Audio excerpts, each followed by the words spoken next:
Harry S. Truman served as the 33rd President of the United States.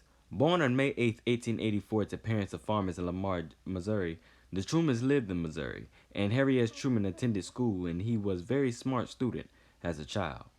He would often have to use big glasses because he had poor vision and couldn't often see.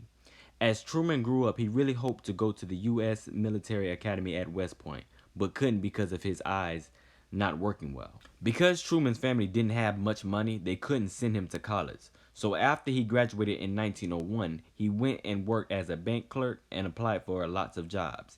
He even worked for his family farm occasionally. Then he decided that the best decision was to join the Missouri National Guard. 1917, America entered World War I, and Truman immediately re-enlisted in the National Guard and went to France. He even fought in combat in several battles and was even promoted to captain. After returning from the war in 1919, Harry S. Truman met a woman named Elizabeth Wallace, who he later would marry. Soon as they married, they had a daughter named Mary Truman. In 1922, Harry S. Truman was elected district judge in Jackson County, Missouri, which involved handling the country's finances.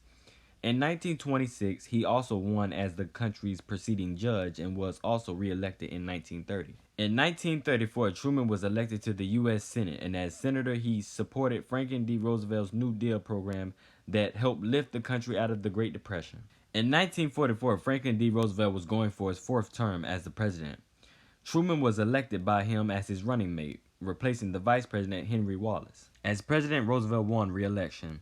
As the president was entering his fourth term on July 20, 1945, less than 3 months on April 12, 1945, he died at the age of 63.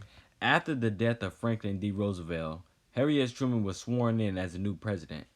At first, he was intimidated and overwhelmed at the news, but he rose to the occasion.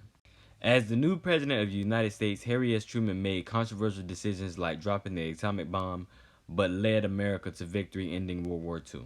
Later, after the war, Harry S. Truman would later lead us into the Cold War and help stop the spread of communism and later strengthen our country and also recognize the new state of Israel.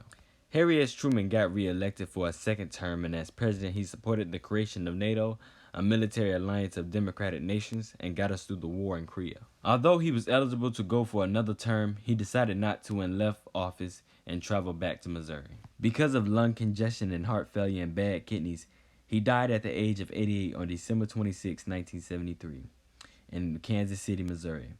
Later, his wife, who died at 97 in 1982, was buried alongside him at the Truman Library. He was one hell of a president. Hope you liked this video. For more content, please like and subscribe.